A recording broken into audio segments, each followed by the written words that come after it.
Shalom. Call Haloyam La Yahweh, Bahasham, Yahweh Shai, Bahasham, Chakwadash. Bakta Yahweh, Bakta Yahweh Shai, Bakta Chakwadash, Bahasham, Yahweh Shai, Bahasham, Chakwadash.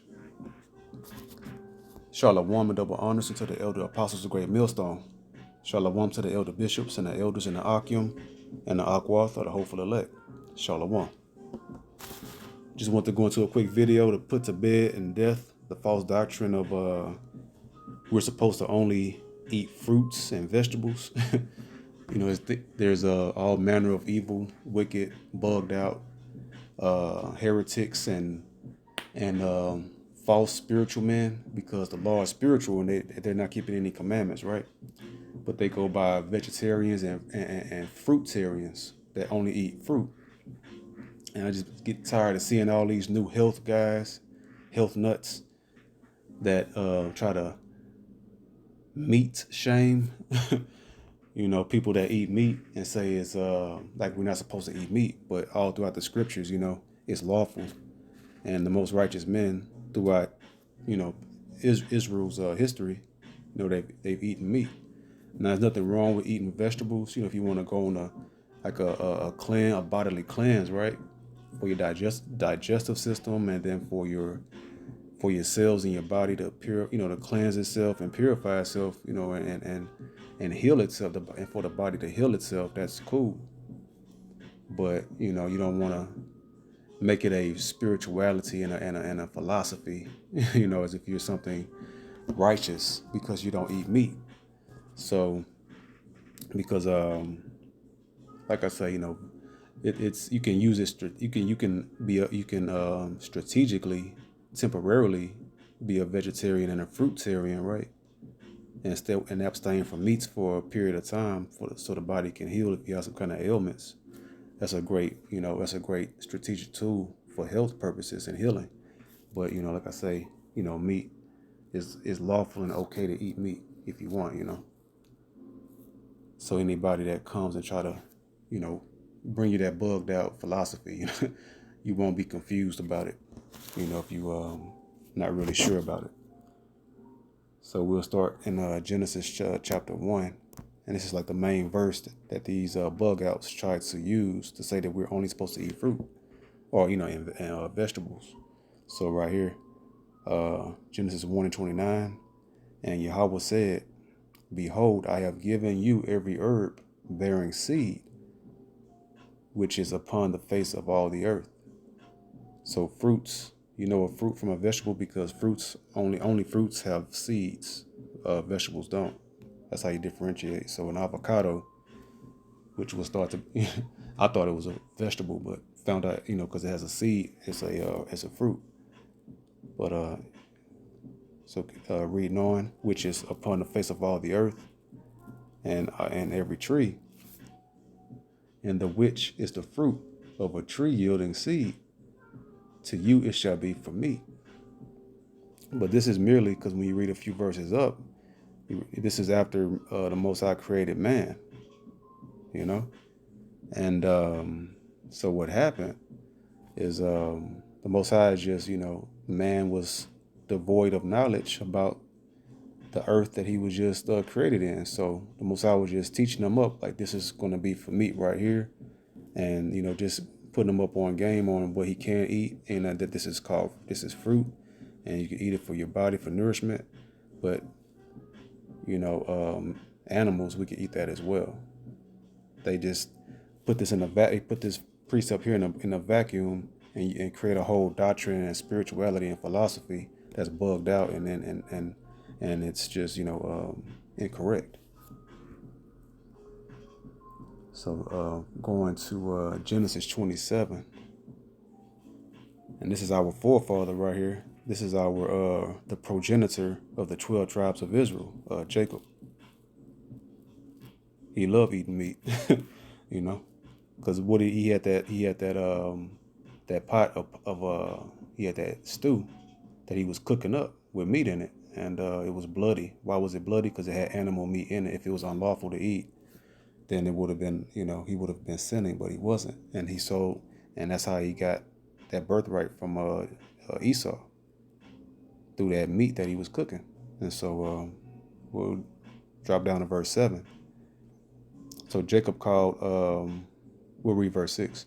And Rebekah spake unto Jacob her son, saying, Behold, I heard thy father speak unto Esau thy brother, saying. And so Rebekah was, and this is another reason why Esau, the so-called white man, hates, and he's hell-bent on destroying the dynamic and the love and support of our Israelite woman, because we are a great team and can't be defeated, and when we in unison, together, and our nation is whole when we in unison and very powerful. And he hate how Rebekah helped Jacob get that birthright, but it was already prophesied that the elder shall serve the younger, and Jacob was a younger, so he's going to get that birthright, because he's the bloodline of Abel, the righteous bloodline, and Cain, Esau, was the bloodline of the wicked, Cain, the so-called white race.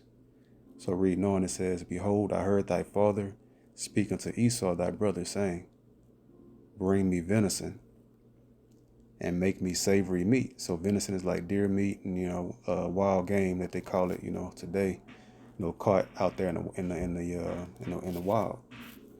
And Esau, he was a man of the field, and he's very good at that. And that's why that's how you know who Esau is today, because why he has a hunting season, and he's great at stalking animals and killing them and bringing them in and skinning them, and making deer meat, and that's undoubtedly another key characteristic of who Esau is today, so-called white man, his ability to go out there and hunt. So Jacob told Esau to go out there and go track something down, go kill it, and bring him and cook that meat that he liked, that Esau cooks. So if it was unlawful, our forefather Jacob, he would have been going off and sinning if eating meat was unlawful. So he says, bring me venison and make me savory meat that I may eat, and bless thee before the Lord Yahweh before my death. So Jacob, Slakia, not Jacob. This is Isaac. Yeah, I'm tripping. Isaac was telling, I got that totally mixed up. That's forgive me for that, but thank the Lord for allowing me to catch that. So that's Isaac was telling Esau, and then Rebekah was gaming up Jacob in the other room to go ahead and go get that birthright. So from there, going to Numbers 11 and 5. We remember the fish which we did eat in Egypt freely, the cucumbers and the melons and the leeks and the onions and the garlic. So we had that's the Mediterranean diet. But we were over there by the Mediterranean Sea, and we ate fish. That was like our main meat.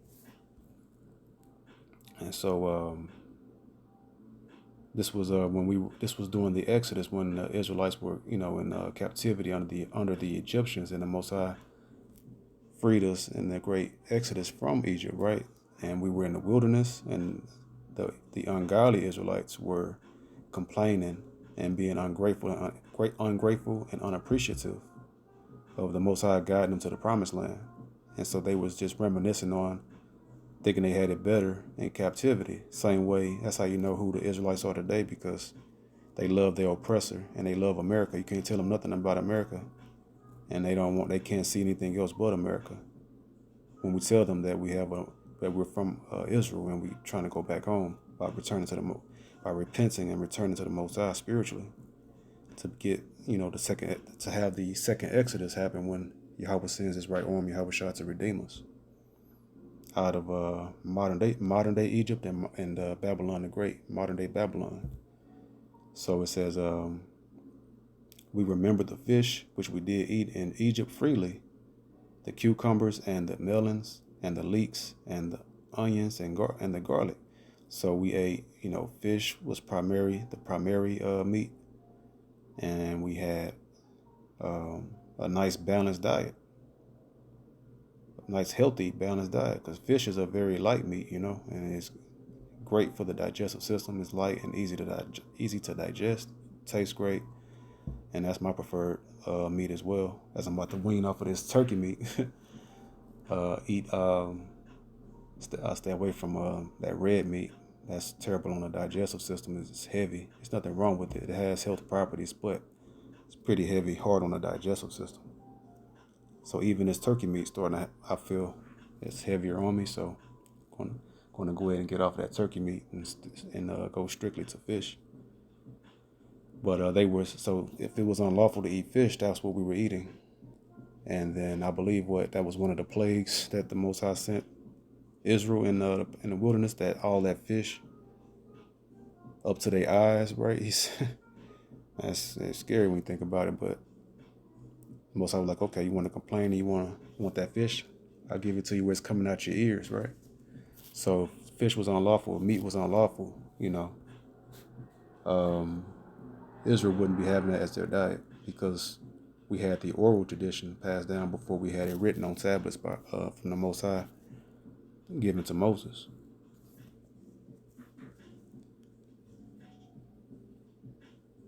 So Leviticus 6 in verse 24. And the Lord Yahweh spake unto Moses, saying, Speak unto Aaron and to his sons, saying, This is the law of the sin offering. In the place where the burnt offering is killed, shall the sin offering be killed before the Lord Yahweh. It is most holy. The priest that offereth it for sin shall eat it. So if meat was the Levites, the Levitical priests, they ate certain meats that was in proper structure and order. They ate certain meats that were sacrificed in the temple, in the most holy place. So, it's just showing you multiple levels. Everyone in Israel, ate meat, and it was a totally lawful thing, because the meats was a sweet savor. If it was not unlawful, it wouldn't be, the Most High wouldn't view it as a sweet savor. Unclean meats are not a sweet savor to the Most High, like swine, and that pork, or any defiled, any unclean bird, anything like that, right? So in the place, let me see, 25 from the top again says, Speak unto Aaron and to his sons. Salaki, we're going to verse 26. Salaki, the priest that offereth it for sin shall eat it.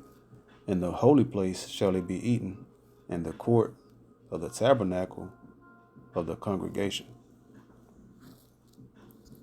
Okay, reading on, verse 27. Whosoever shall touch the flesh thereof shall be holy. And when there is sprinkled of the blood thereof upon any garment, thou shalt wash that whereon it was sprinkled in the holy place. Okay, so let's go ahead and drop down verse 29. All the males among the priests shall eat thereof. It is most holy. And eat what? The meats. So the particular meats that were eaten, because there were some meats that were not eaten. For like the meats that was offered for sin offering, you don't eat that. You burn that all the way up. So, if I'm not mistaken, as I read it earlier. But yeah, so it just proves and shows, that it's okay. Anyone tell you can't, that you're not supposed to eat animal meats, that's a bug out, and he's tossed to and fro with every wind of doctrine, and using diet that what you eat, their spirituality. Now it's good to eat it. You can eat vegetables and only fruits, and it will help you, give you some clarity sometimes, and cleanse you, and then put you on a higher thinking plane. But it's not righteousness, that's not going to dictate your salvation.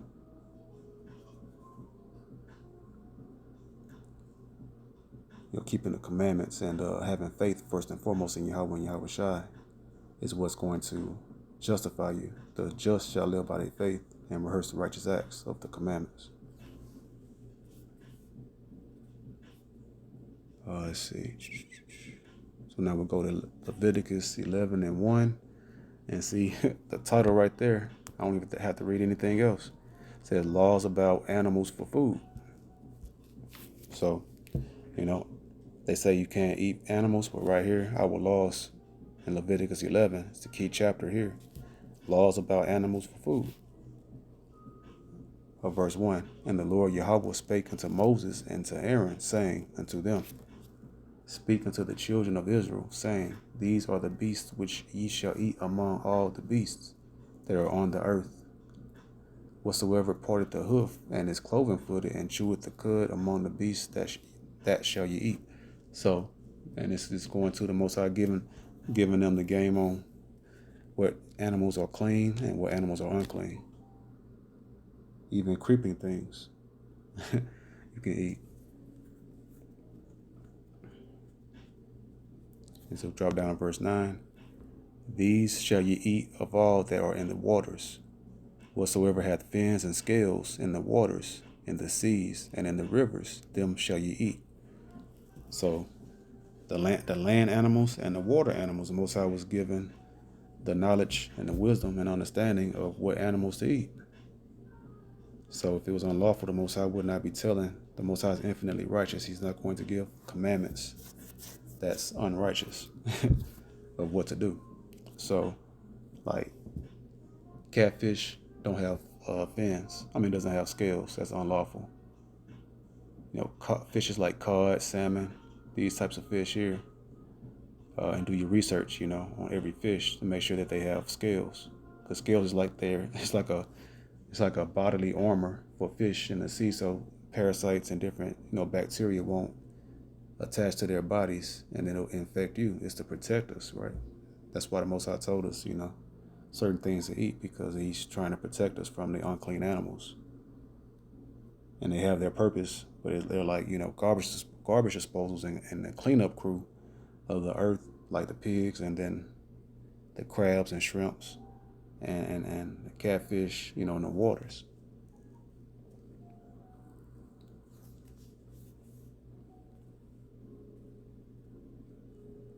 So we'll go from there to Daniel chapter 1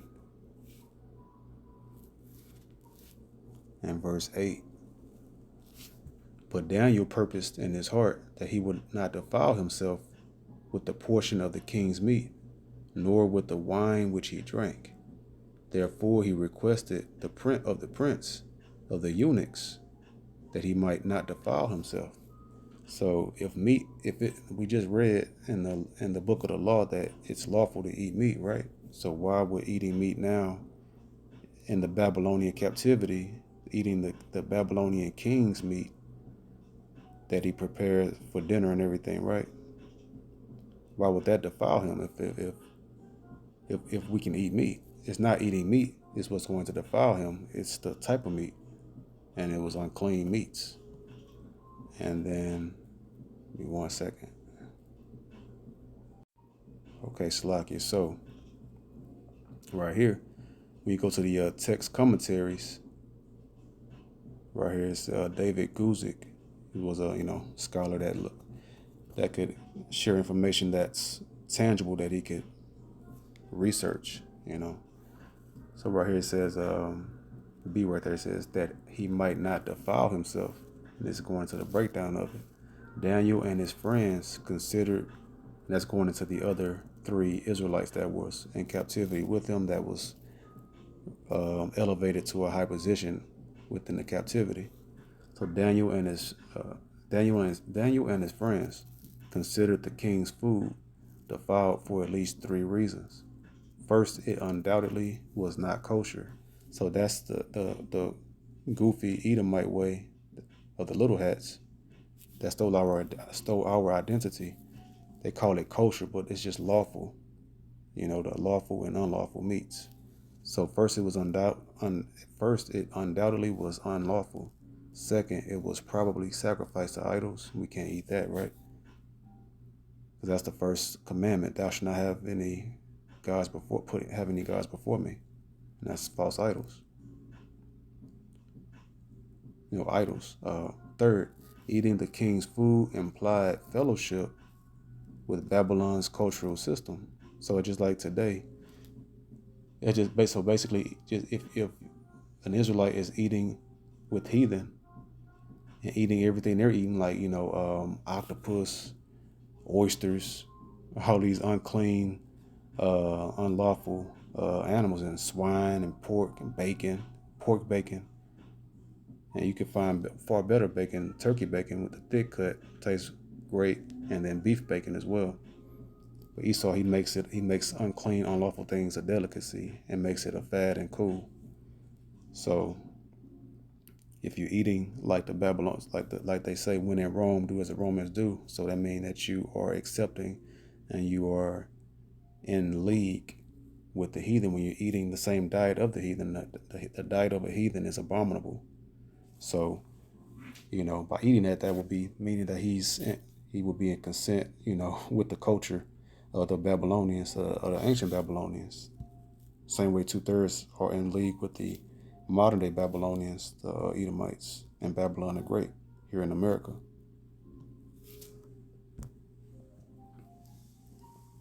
So going back,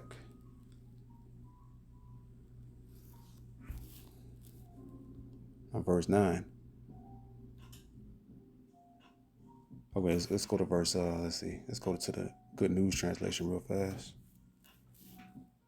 Daniel 1 and verse 8 in the Good News Translation. Daniel made up his mind not to let himself become ritually unclean by eating the food and drinking the wine of the royal court. So he asked Ashpenaz to help him. Okay, so just go ahead and get that right there. And going back, verse 9. Now Yahweh had brought Daniel into favor and tender love with the prince of the eunuchs. So, as the scriptures say, he that when a man's ways pleaseth the Lord, he maketh even his enemies to be at peace with him. So Daniel highly pleased the Most High and gave him great favor, as he was the top man of Israel that was elevated in that captivity to be a servant to the Babylonian king, because he was very skillful in wisdom.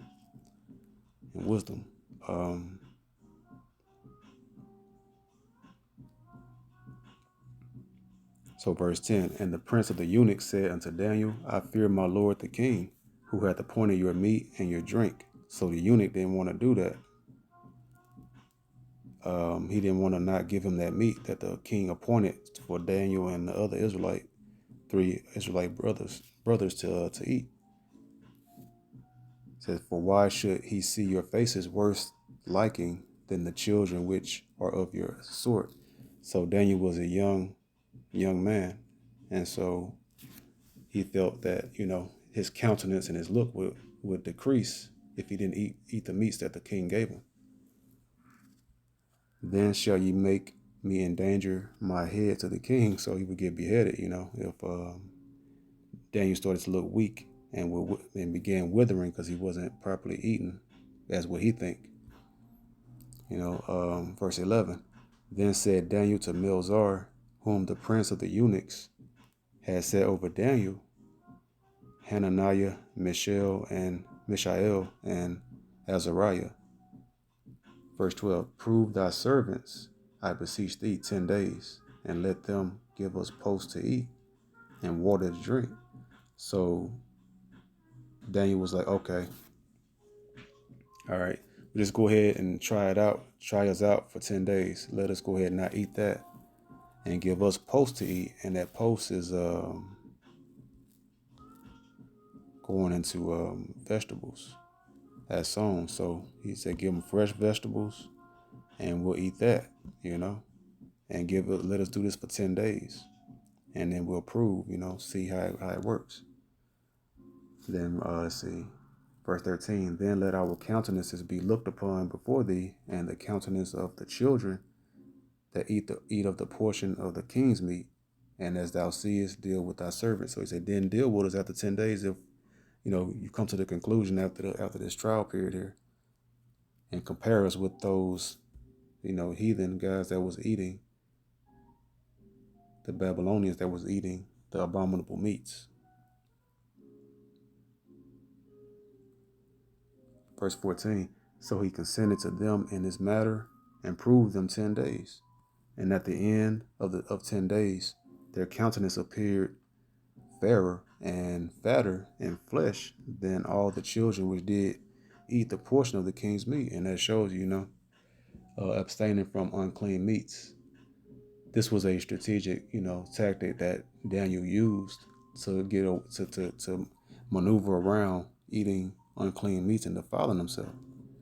And so eating, and also, when you go on a cleanse, a vegetable cleanse, it'll definitely be great for your skin, and everything has a lot of health properties. So it's a strategy to use, not a mandatory way of eating. If you want to eat that way, it's not unlawful to eat only vegetables, and it's not unlawful to eat meats, in your diet. But this was not because he only ate because he was a vegetarian. It was to, go ahead and circumvent and get around eating that abominable meat. And they ended up looking better than those that was eating those meats. Verse 16, thus Melzar took away the portion of their meat and the wine that they should drink, and gave them posts. And so he gave them just straight vegetables. After that, took that away and let them go ahead and eat that way, because the king won't be tripping and want to kill that prince of the eunuchs, because they won't be looking weak and fading from not eating that meat. So now we'll go to Matthew 3 and 4. And the same John had his raiment of camel's hair, and a leathern girdle about his loins, and his meat was locusts and wild honey. And locusts, that's one of the lawful things to eat. We've gotten softer in these last days, but but that's a thing that you can eat, locusts. And so, that shows John was a hardcore man. All the prophets, all the righteous men were hardcore, and beginning with the Messiah, Yahweh. He was a fearful man. He was a fearful man. He was an intimidating man. As scripture say, he's an austere man. It goes into a very intimidating, strong presence. And that's why men of the Lord, that's why, hopeful elect men that understand these scriptures through the wisdom and power and spirit of Yahweh Bashem Yahweh, men look at us and people stare or look at us like, and sometimes in a way, in a shocked look on their face because this truth, the wisdom, because this is lesser versions of these men are lesser versions of Yahweh, like little Yahwehs and we know Yahweh was very strong and powerful as the Most High is, first and foremost. So, John the Baptist was rough and rugged. He was out there in the wilderness, crying in the wilderness as the prophecy was fulfilled in Isaiah. He that cried in the wilderness, I'm roughly paraphrasing. And so when he came on the scene, because it's one big movie we live in, right, called reality. And when it was John the Baptist's time to fulfill that prophecy, he was on the scene, and he was out there in the wilderness eating honey, wild honey, and locusts. That's what he was surviving off of in the wilderness. So not only animal meats, but creeping things that creepeth upon the earth, there's certain lawful things as well to eat there.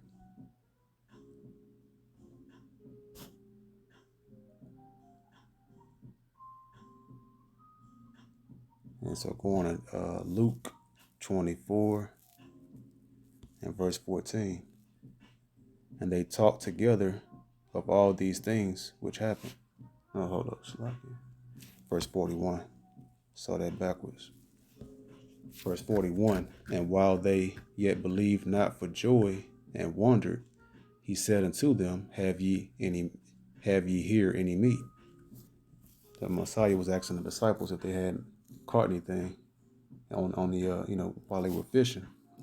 So verse 42, and they gave him a piece of a broiled fish and of an honeycomb, and he took it and did eat before them. So the Messiah ate fish.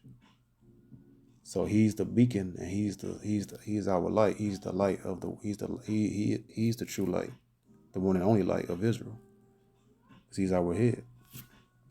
And so you think he's not going to know what's lawful and unlawful to eat? Because he came and brought and laid down the doctrine the proper way. So if the Messiah eat meat, we can eat meat. Yahushua. Verse 43, and he took it and did eat before them. And then going to John 21. And that show you the main diet was fish. You know, that's probably the best quality type of meat to eat. I'm about to start leaning towards myself. Luke 21:9. But when ye shall hear of the wars, hold on. The hell? Luke? Oh, John 21. John 21, Slakia.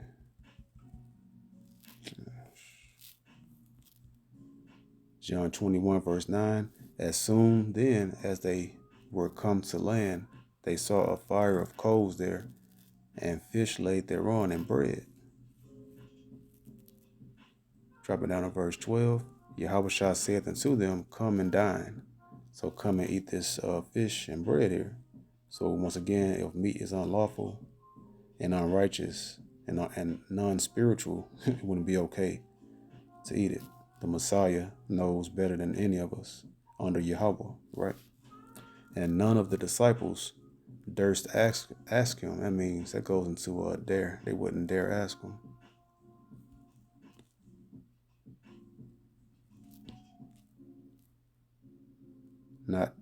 Not to dread or shun through fear, to bear, endure, to bring oneself to be bold, to bear oneself boldly, deal boldly. Right here in his word, right there, dare. So they wouldn't dare ask him. Why would they not do that? Because they was careful with how they talk and act, because they know Yahushua, he didn't play around. So, and none of the disciples dare ask him, who art thou, knowing that it was the Lord Yahushua. So, and also we'll get this last verse here, last precept, and close out. Colossians 2:16. Let no man therefore judge you in meat, or in drink, or in respect of an holy day, or of the new moon, or of the Sabbath days. So don't let any of these bug out nuts, these false, fake, spiritual, non-law statutes and commandments keeping men try to, diet shame you, if you eat meat. So, I just wanted to go into that just to go ahead and make a video so we can have for reference, to cut anybody that try to make that false doctrine of being you supposed to only be a vegetarian and a fruitarian. So with that being said, I hope this video was edifying. The water to the Rachak Wadash for another video. Bahashem Yahushai. Until the next video I say, Shalom.